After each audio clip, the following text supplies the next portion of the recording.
A bigger refresh rate? I say it's very possible. It's not such a big leap for ASUS to take, and if they will go for a QHD screen, even better.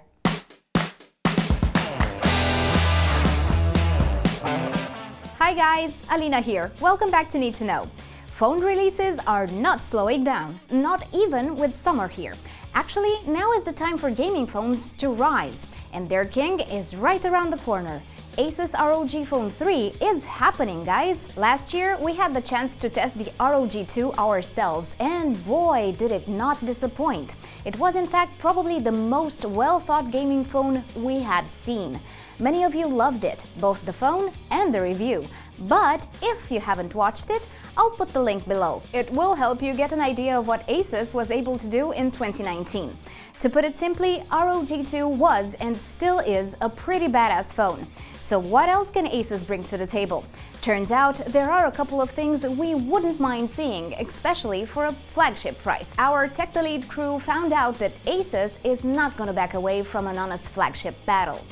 Once more, they're gonna take the lead with the best processor from Qualcomm. Yep, ROG 3 will work with the 865 chip, even if that means a bigger price. Let's not forget, ROG 2 sold for $899, so if ASUS updates the hardware and provides some better gaming content, we could look at a $100 increase. That would put the phone closer to the likes of Samsung Galaxy and Sony Xperia devices.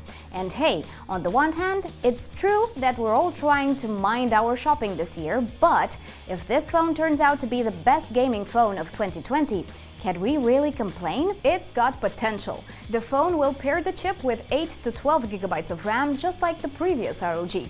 This also means we can count on up to 512 gigabytes of storage, with the terabyte version possibly making a comeback.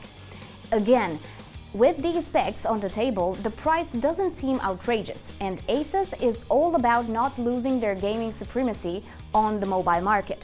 So we'll likely see major updates where it matters.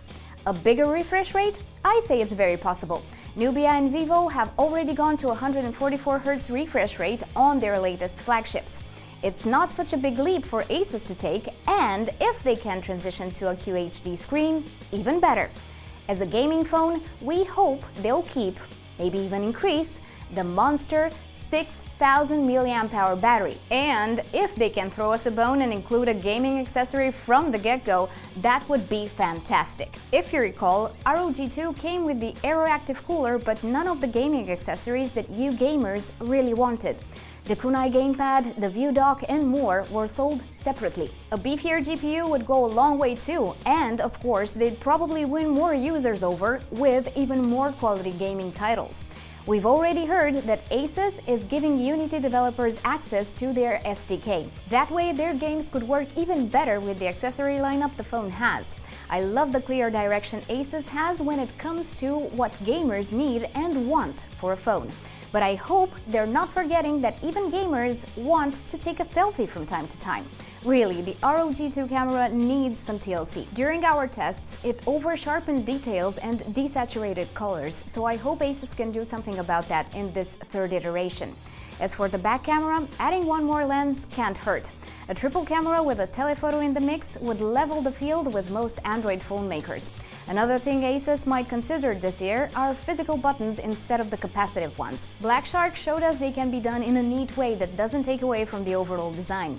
If they do it, wouldn't it be a welcome change? Let us know in the comments. And if you're an ASUS fan but don't really need a dedicated gaming phone, good news! Zenfone 7 should be on the way too. Unlike ROG 2, the series is fully focused on the camera, famous for its flip camera system. The summertime is also a good moment for newcomers. Brands can test the waters in a time where there are fewer phone launches and so fewer devices to compete with.